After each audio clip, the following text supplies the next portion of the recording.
AITAH for telling my wife I want her best friend to leave after she invited her to live with us. Update in my profile for anyone interested. My, 38, wife, 32, has invited her best friend, 32, to live with us because she going through a really messy divorce. She has her baby with her. I like her friend and we're the godparents of her baby. I really hate this situation and really want her to leave because my wife basically has no time for me anymore. She used to cook for me, but that doesn't happen anymore. We haven't been intimate since she moved in. I really wish that kid wasn't here. She wakes me up every single night. We have a small apartment and there's kids' toys everywhere. They sleep in the living room, which is where my Xbox is, so I haven't been able to play. She puts dirty diapers in the kitchen garbage and the whole house smells. My wife is talking about us watching the kid while her friend goes on a work trip for 2 weeks. I hate this. This seems really unfair to me. Why is my life being turned upside down? Where is her ex-husband in all this? I don't know how long this is supposed to last, but it's not working. I told my wife I want her to go and she got really mad and called me an asshole. Is she right? Not the asshole, but you should have set boundaries and time limits beforehand. Not the asshole, I won't lie, you sound really needy. Cook for yourself. But that's beside the point. She should have run this by you before making such a huge decision. It's not just her home. Everyone sucks here. Your wife probably shouldn't have assumed that her friend can stay indefinitely after your weirdly brief sounding conversation, but damn man. You're almost 40 and you're complaining because your wife doesn't cook for you anymore and that it's unfair that you can't play your games console? Why not help take the trash out if it stinks so bad? This literally sounds like a complaints list from a 14-year-old about his mom. Sorry you have to deal with a baby and not being fed on time for almost 2 weeks. OMFG, what a nightmare. Do you have authorities to report this to? You are the asshole cook for everyone. Take the fucking garbage out instead of sitting on your ass bitching about how it smells, and then go see your mom since you need someone to carefully handle your lil baby feelings. 2 weeks is nothing. Edit. Changing to you are the asshole based on your post history in which you've omitted some relevant detail from your original post. But by God, reading your post, you sound like a very needy person. You can cook for yourself, you know.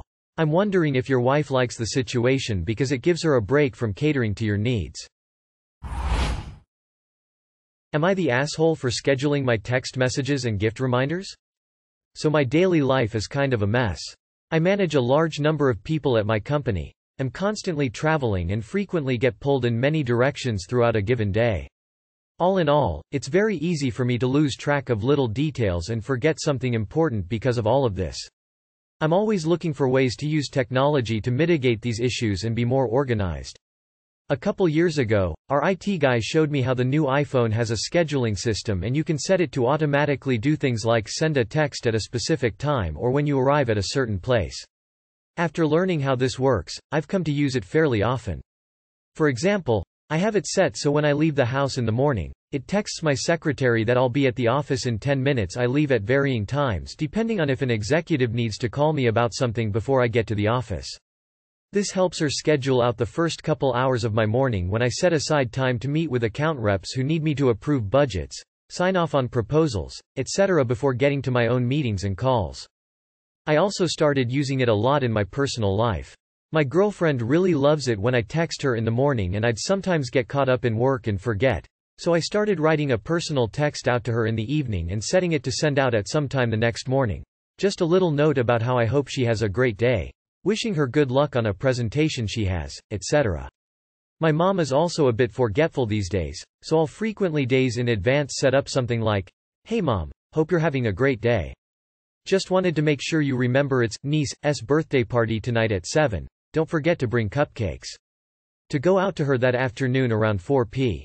More of the same with other things, like I'll have it text my secretary a few days before a client's birthday to ask her to send a gift, things like that. Overall, I think it's been really helpful. Last week, I showed my brother how it all worked and suggested he could use it to help himself get more organized. He told my mom and girlfriend about how I use my phone to automate when I text them or send gifts, and now they're both really pissed at me. They both say they felt like I had been putting in so much effort to be thoughtful and caring despite how busy I am. But it's all just been a facade and I'm just using my phone to automate it all. I honestly don't think that's fair. Every message I sent them is something I wrote myself. Every reminder is there because I set it myself. I'm doing this because I felt bad that I had in the past missed these details, and I feel like I'm just using the phone to help me be more organized and thoughtful. But they clearly don't see it that way and are acting like I betrayed them or something. Am I the asshole? You should set your iPhone to automatically text your brother several times throughout the day reminding him to go fuck himself.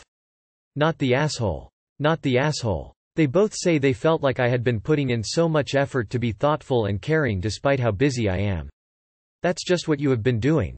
I showed my brother how it all worked and suggested he could use it to help himself get more organized. He told my mom and girlfriend. I'm assuming you won't try to help him again. From what I just read, anyone who thinks you're the asshole for this is an asshole who is clearly not the brightest crayon in the box. Not the asshole. Your mom and girlfriend are obviously important to you, so you use the tools at your disposal to convey your love for them. Have they never written someone birthday or anniversary on a calendar or on a day planner? Your brother is the asshole here. I bet he doesn't text your mother to remind her to bring the cupcakes. I bet he doesn't text his girlfriend a good morning. It sounds like there is some jealousy and sour grapes here. And so what if you have set your phone to remind you to do all these thoughtful things? You set your phone, and you do the thoughtful things. I won't tell you to stop doing the thoughtful things. But maybe your mama can just forget the cupcakes, or remember them, without your promoting, sometimes.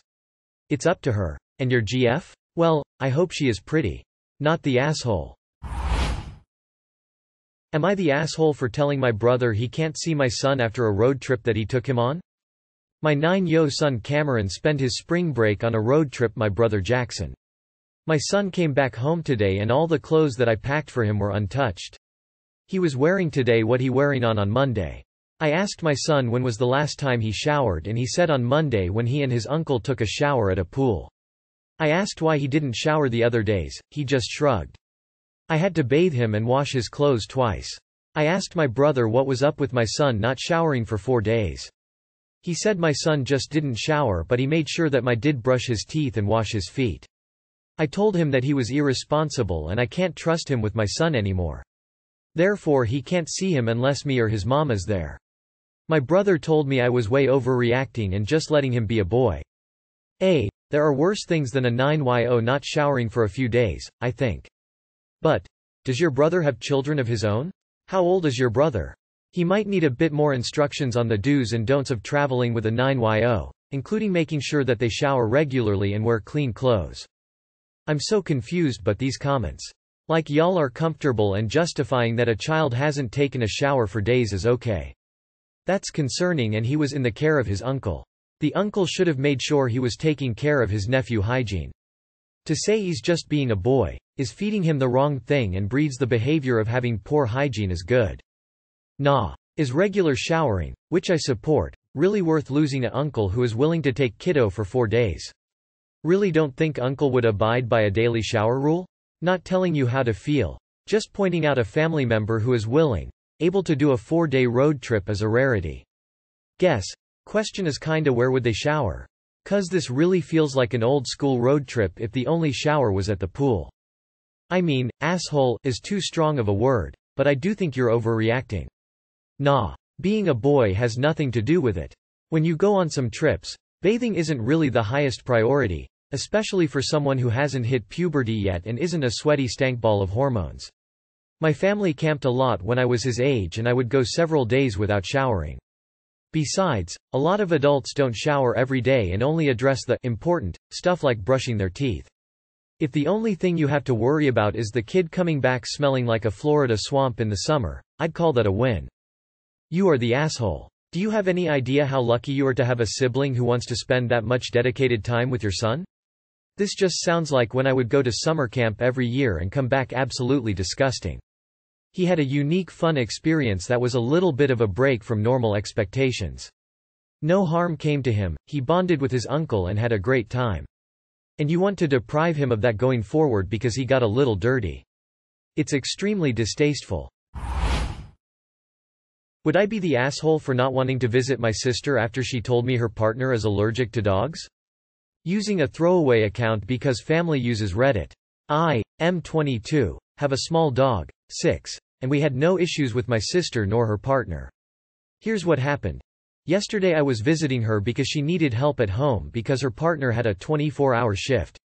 As always, my dog was with me and he was well behaved and sat in a place the whole time. Also, I promised that I would visit them today again and bring my Switch to keep the 4-year-old entertained. He has a fractured leg and shouldn't move too much. Today my sister told me that his partner suddenly developed an allergy towards dogs because his eyes got itchy when he came home after work, and when I'm visiting her today my dog should stay in the garden alone. I told her that I won't do that because he's not used to it, it's cold and windy. I didn't tell her yet that I'm not visiting. We received a text message from her partner, while I was on the phone with my sister, where he basically wrote the same thing what my sister told me. My mum got furious and called my sister, and it turned out that my sister would be mad at me for not coming because I promised that I would bring my Switch and so on, and she thinks that the dog staying outside is a reasonable request. My mum said that we won't come as our clothing car is also full of dog hair. I totally can understand that the dog shouldn't come and allergies can suddenly develop, but I think I can refuse to come if my dog suddenly isn't allowed inside. So WIBTA? Edit. He barks the whole time I'm away. He can stay only 30-60 minutes completely alone for now. Still in training, usually I have someone to watch him. I just don't want to visit her today, tomorrow because on short notice I don't have anyone. In the future I will visit my sister without the dog. I just need a few days' notice so I can plan it properly. Another edit. The last 6 years there was absolutely no issue with my dog being with us. I don't expect to bring him anywhere without asking first. Info. Why can't the dog just stay at home for the few hours you're visiting them? Is it a service dog that you need to keep with you? Not the asshole, he suddenly got an allergy, and could only tell you like 10 minutes before you are supposed to come? Not the asshole. Situation changed so plans had to change. She, sister, needs to grow up. The dog's behavior when left alone isn't going to change just because the situation changed. Appa's dealing with the present reality, not a hypothetical you shoulda done it like this universe. And none of this even matters if just walking in the door after the dog was gone caused the reaction. Mom is correct that the dander on the clothes and belongings could still be a problem. Also, to anyone questioning the sudden allergy, you're not allergic to something until you are. Yes, it can happen that quickly. Not the asshole. I normally side-eye a lot of these posts where people refuse to leave their dogs at home, but ultimately you were doing them a favor and your dog is struggling right now after a major change. They changed the arrangement. You're within your rights to say it no longer works for you. Not the asshole for not wanting to lock your dog outside. But I do have to ask, is there a reason you can't leave the dog at home for a few hours to visit your sister? Your sister and her partner are not entitled to your time, or your Switch. But there may be some middle ground that hasn't been explored.